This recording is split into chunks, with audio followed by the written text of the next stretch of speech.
everybody. Welcome to the second video discussing retrieval-based learning. My name is Sinu, and you can call me Sin, spelt with an X, not an S.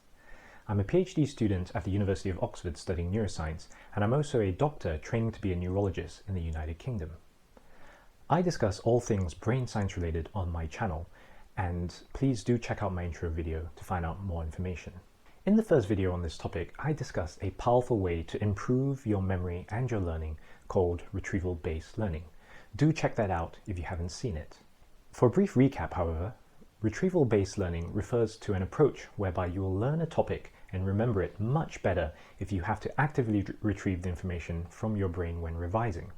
This includes being tested on it or having to recall the information from partial cues. This is really useful for students or anyone who's trying to learn a new topic. Studies show that explicitly testing yourself and actively retrieving the information is much more effective than just rereading the information or using other study methods such as making notes with the information in front of you. Now this video will lean further into the neuroscience and will look at the underlying neural mechanisms for this learning effect. Essentially, what is going on in the brain that leads to retrieval being such an effective way to learn information? This should be interesting for anyone, especially if you don't usually think about how the brain works or how we may go about proving this. But bear in mind that these ideas are still areas of very active research, and I aim to give an intuition behind the science. I'll also link the references for this talk down below. So let's start with my three main takeaways. Firstly, scientists are still learning about learning. There's so much about the brain that we don't know, and how we learn is no exception. However, we have some potential ideas and theories which are really interesting. Secondly, one idea is the brain has these different systems which underpin our memory function. This is also known as the systems neuroscience approach. I'll be talking about one such theory called the Complementary Learning System. Thirdly, it is the updating of information in our memory which is important to effective learning, and something that we can practically make use of. I'll explain this further.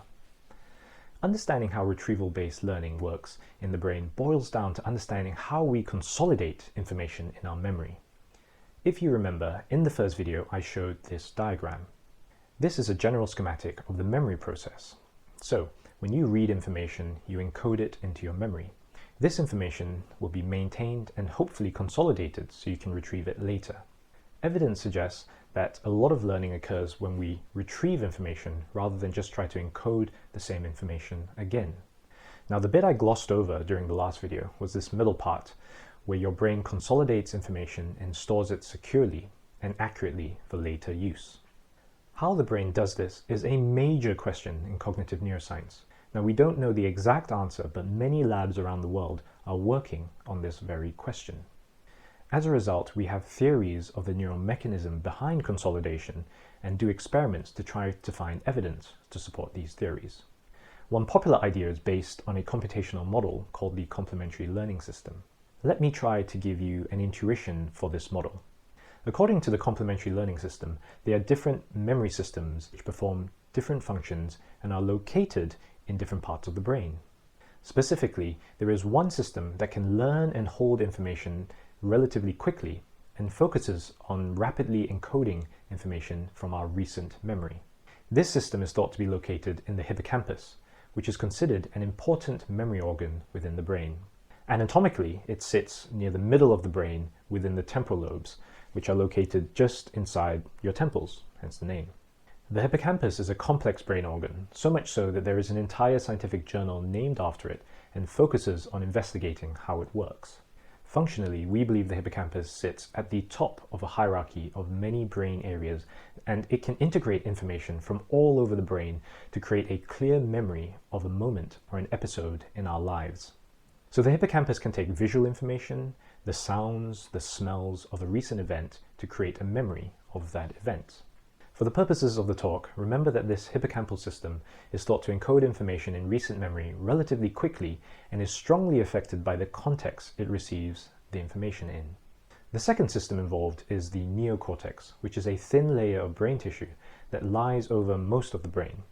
The neocortex is traditionally thought to learn and store information much more slowly, and focuses on the statistical structure of the information rather than the exact details and context of the memory. In other words, it takes a while to store memories in the neocortex, but when the memories are stored there, they should be stable and strong memories. This also means it is less easy to change the information stored within the neocortex compared to the hippocampus. An example to distinguish between the two information stores would be if you were asked to remember an apple. Information stored within the hippocampus would focus on the last time you held an apple in your hand, where you were, when you ate it, and whether the apple was bright, shiny red or had brown speckles in the skin. Information in the neocortex is more likely to remember that an apple is roundish in shape and is thought to be a healthy snack, and perhaps linked to that popular saying, "An apple a day keeps the doctor away." The hippocampus and neocortex work synergistically to allow learning of new information and also preserving important parts of old information. This synergistic relationship is connected, and repeated interactions between the two areas will strengthen neocortical information, leading to stronger long-term memory. So how can retrieval-based learning be explained by this complementary systems approach to memory? Well, the important concept is that testing or active retrieval will lead to co-activation of both parts of this learning system. When answering a question, memories from your long-term store are activated and retrieved. There is co-activation of the hippocampus as this information is used to create a new recent memory of your activities and your thoughts. At this point, the information enters a transient labile state where it is open to modification. And there are at least two possibilities of what can happen to the information that you have just retrieved. Firstly, this information can be updated and minor inaccuracies could be fixed based on current information, such as the feedback on a quiz or the answer to the revision question. This updated information is then relayed back to the neocortex to modify the information that was stored there. Or secondly, if the information from your memory is very different to the information in front of you, then there can be an adaptive weakening of this memory to the question that you were trying to answer. So next time, the same information will be less likely to be retrieved.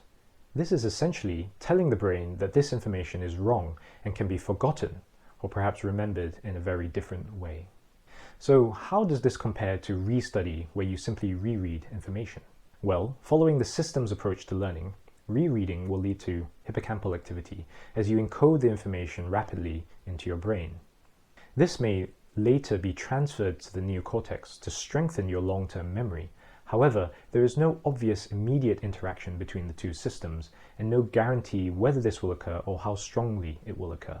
In other words, rereading or restudying does not actively shape the hippocampal neocortical circuit, and hence the long-term memory store is not affected in the same way that active retrieval would affect it. Now, this is a theoretical example and explanation of how retrieval-based learning may work. Let's take a brief look at the evidence that this is how the brain functions. Firstly, we can look at lesion studies of the brain. These can be instances or reports of patients where a specific part of the brain has been damaged, so that the role of that part of the brain is disrupted to give you an idea of what that brain region was doing. In cases where there is specific damage to the hippocampus, patients have difficulty forming new recent memories. However, their long-term memories for things that may have occurred prior to the injury remains intact. This indicates that long-term memory or long-term information that has already been consolidated within the neocortex and away from the damaged hippocampus is preserved. There is a famous case study in the memory literature of a man who had both hippocampi surgically removed to treat really bad epilepsy or seizures. Following surgery, his seizures actually were much better.